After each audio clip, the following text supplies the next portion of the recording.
परशुराम जी ने कहा हम पूछ रहे हैं धनुष तोड़ने वाला कौन है, आप कहते कोई रहा होगा। राम जी बोले अब नहीं है।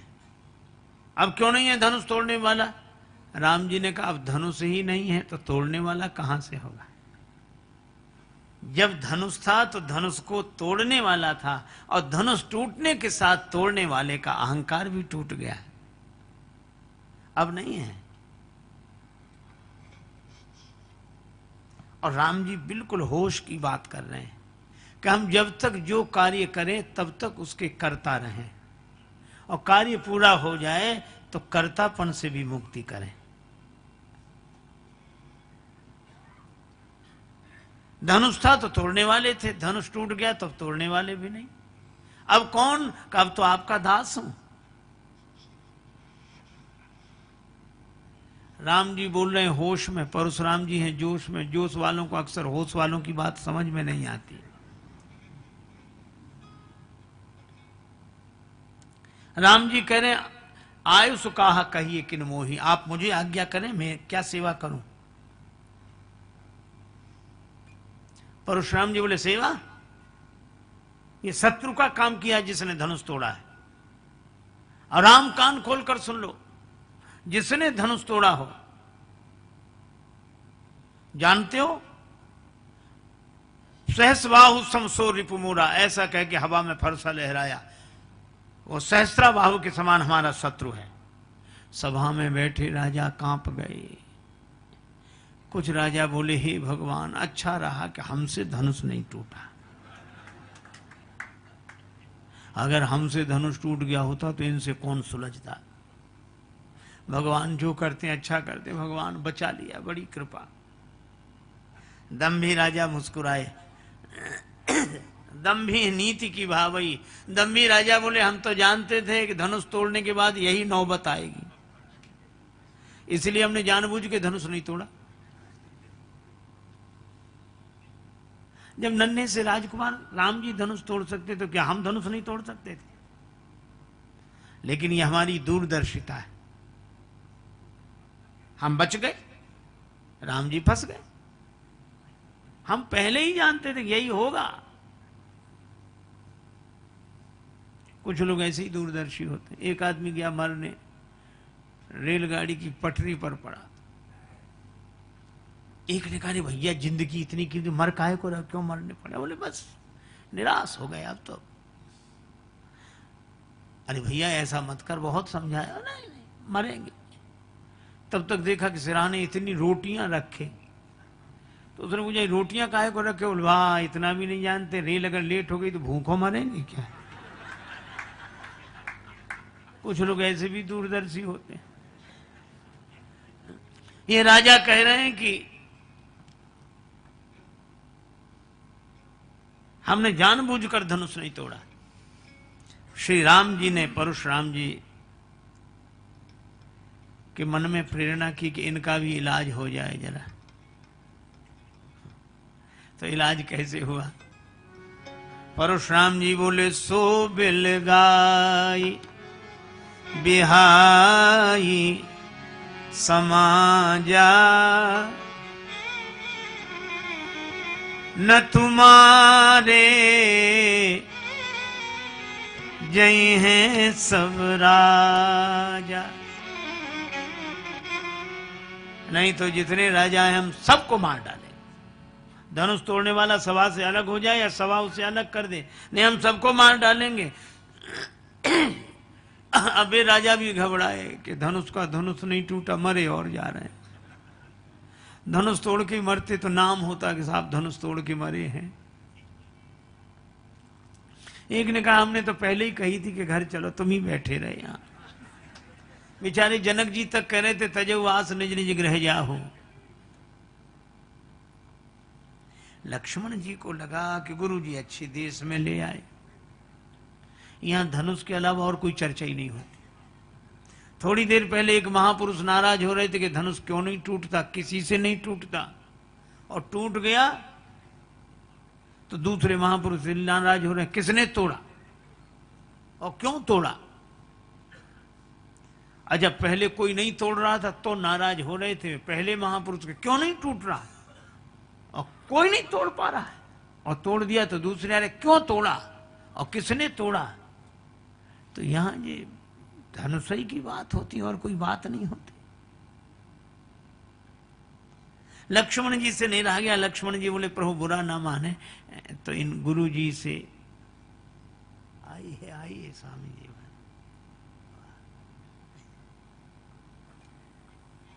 हमारे श्री स्वामी श्रवणानंद जी महाराज का आगमन हुआ है वृंदावन से। बड़ी बड़ी वाह वाह। तो लक्ष्मण जी ने कहा कि प्रभु बुरा ना माने तो इन गुरु जी से दो दो बातें हम कर लें। हमारे परम स्नेही परम आत्मीय श्री ललित गुरुवर जी, हाँ, इनका बहुत स्नेह है, बहुत श्रद्धा है। हमारे सभी सत्कार्यों में बड़ा संबल है इनका। मैं इनका भी बहुत वंदन अभिनंदन करता हूँ। पूज्य स्वामी जी महाराज के साथ ही आप आए। लक्ष्मण जी ने कहा तो इनसे दो दो बात हम कर लें। अच्छा, तुम क्यों करोगे? प्रभु जो जिस भाषा का जानकार हो उससे उस भाषा में बात करने में सुविधा रहती है। अंग्रेजी जानने वाले से अंग्रेजी में, हिंदी जानने वाले से हिंदी में, संस्कृत जानने वाले से संस्कृत में। अच्छा, जानकारी ना हो। और एक सज्जन बड़े विचित्र थे, उन्हें अंग्रेजी का बिल्कुल ज्ञान नहीं था, पर उन्हें 3-4 शब्द याद कर लिए थे। वो वही शब्द बोलते, 4 शब्द बस, yes know very good thank you, और अर्थ किसी का पता नहीं। और गांव में अपना मस्त yes know very good thank you. अब जो नहीं समझते थे वो कहते बड़े योग्य आदमी है, जो समझते थे वो हंसते थे कि इनको 4 शब्द याद। एक बार ट्रेन में जा रहे थे, चोरी हो गई किसी की, उसकी अटैची खो गई। तो सबसे पूछ रहा था भाई साहब आपने अटैची देखी? अटैची देखी। तब तक वही मिल गए, बोले भाई साहब आपने अटैची देखी? उन्होंने सोचा अंग्रेजी बोलने का मौका अच्छा है, तो बोले यस। अरे बड़ी खुशी की बात, तो दे दीजिए। तो बोले नो। उसने कहा कि ये कोई बात हुई, तुम्हें मिल गई हो मना कर रहे हो, इतनी पिटाई लगाएंगे, 2-4 तमाचे लगाएंगे? तो बोले वेरी गुड। तो उसने 2 लपड़े लगाई। तो उसने सोचा पिट तो गई, आखिरी शब्द और बोल दे, बोले थैंक यू। अब अर्थ उसे पता ही नहीं कि क्या है। तो जो जिस भाषा का जानकार हो उससे उस भाषा में बात करने में सुविधा रहती है। लक्ष्मण जी ने कहा कि परशुराम जी आपकी भाषा समझ नहीं सकते, और परशुराम जी जो भाषा, जिस शैली में भाषा बोल रहे हैं वो भाषा आप बोल नहीं सकते। फिर का इनकी भाषा के विशेषज्ञ तो हम हैं, आप हमें आज्ञा दीजिए। राम जी मुस्कुरा कर रह गए। लक्ष्मण जी प्रभु चरणों में प्रणाम करके गए और परशुराम जी से कहा कि महाराज आप दुखी क्यों हैं? परशुराम जी बोले लो और सुनो, इन्हें अब तक यही पता नहीं है कि हम दुखी क्यों हैं। अरे ये धनुष टूट गया है। अच्छा, धनुष टूट गया तो आप क्यों टूटे जा रहे हैं? क्या आप धनुष हैं? नहीं नहीं, वो बात तो नहीं है, लेकिन अच्छा तो आपका है धनुष? नहीं हमारा नहीं। अच्छा, हमारे गुरु जी का है। अच्छा, तो गुरु जी ने इसकी रखवाली आपको दी थी क्या? नहीं नहीं, उन्होंने भी नहीं, उन्होंने जनक जी को दिया और जनक जी ने तोड़वा दिया। हाँ, फिर आप काहे को परेशान हो?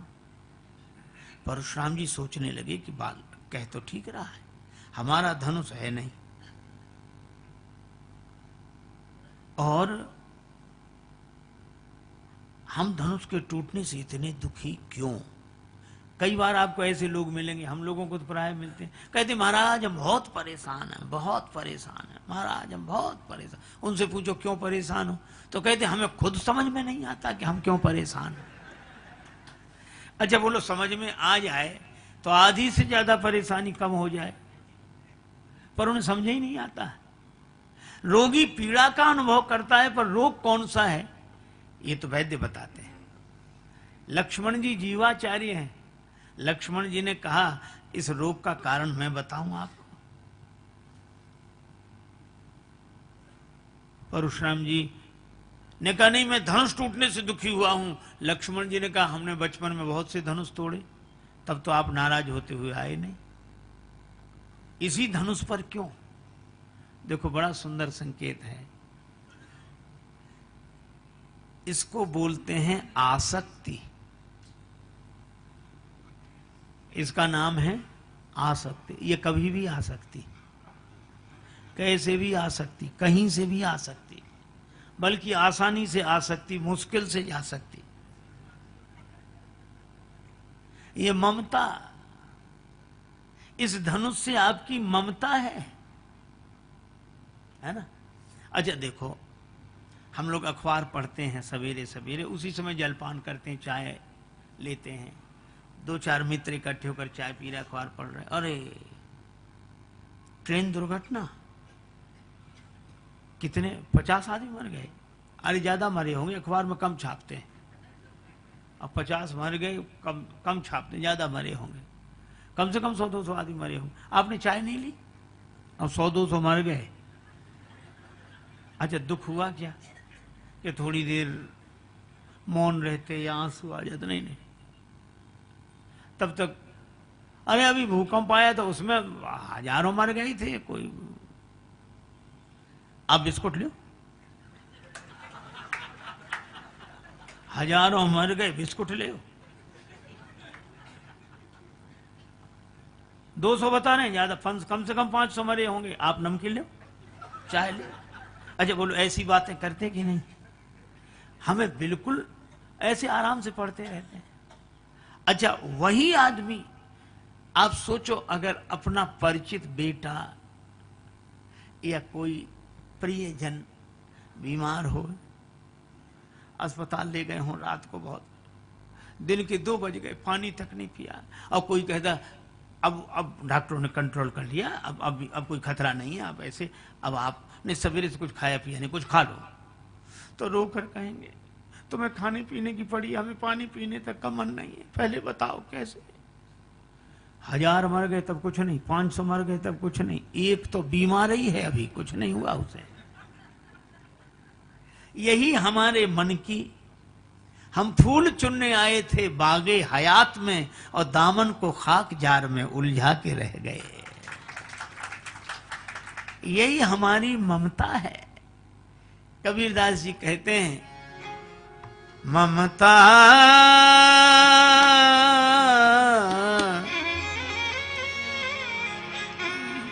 तू न गई मेरे मन से, ममता तू ना गई मेरे मन से, ममता तू न गई मेरे मन से।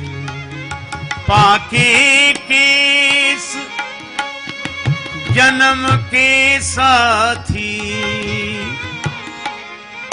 पाके केस जन्म के साथी, ज्योति गई नैनन ते, ममता तू ना गई मोर मन ते,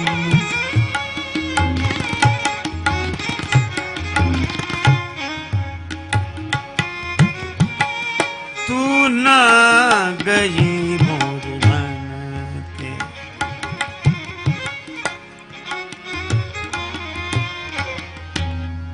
ये ममता, लक्ष्मण जी ने कहा यही है आपको, यही धनु पर ममता के ही हेतु। अब केवल ममता होती तो परशुराम जी इलाज करा लेते या बात मानते, लेकिन एक दूसरी बीमारी भी है, वो है अहमता। और अहमता तो अपने में रोग स्वीकार कर ले। परशुराम जी बोले, रे निर्बालक काल बस बोलत तो इन्हें संहारे, धनु ही सम त्रिपुरारी धनु, तुम्हारे छोटे छोटे धनुषों के समान शंकर जी का धनुष, विदित सकल संसार, सारा संसार जानता है। लक्ष्मण जी ने कहा, सुनो देव, लखन कहा हमरे जाना, सुनो देव सब धनुष समाना। हमारे लिए सब धनुष बराबर ही हैं। कहा क्यों? बोले कोई धनुष वरदान नहीं ले देता, सब प्राण ही लेते हैं, सब बराबर हैं। लक्ष्मण जी समता की बात कर रहे हैं और परशुराम जी ममता, यही धन पर। अच्छा, ये प्रसंग बड़ा अद्भुत है। परशुराम जी ने कहा, बोले चितय परसु की ओरा, अभी तूने हमारा स्वभाव नहीं देखा और देख रहे फरसे की तरफ। मेरा स्वभाव सुना नहीं है ताकि तुम भी फरसे की तरफ देखो। पर लक्ष्मण जी ने उधर देखे नहीं। कुछ लोगों को दिखाने की बड़ी आदत होती है। एक गांव में एक सज्जन को अंगूठी मिली शादी में, तो जहां भी जाएं हाथ हिला हिला के बात करें, और आपका स्वास्थ्य कैसे, और आप कैसे। अब लोग देखें भाई होगा। एक दिन गई मिठाई वाले की दुकान पे, पंडित जी की दुकान, पंडित जी स्वस्थ, चद्दर डाले बैठे, और ये लड्डू कैसे दिए, ये पेड़े कैसे दिए, जलेबी कैसे दिए, ऐसे। पंडित जी ने देखा कि अंगूठी दिखा रहा है ऐसे बार बार, तो पंडित जी बड़ा बाजूबंद बांधे थे हाथ में, तो जो वो ऐसे दिखाए, ये कितने दिए। सो पंडित जी ने ऐसे चद्दर उठाया और ऐसा हाथ किया, बोले सभी एक भाव है, ले जाओ जैसे लेना।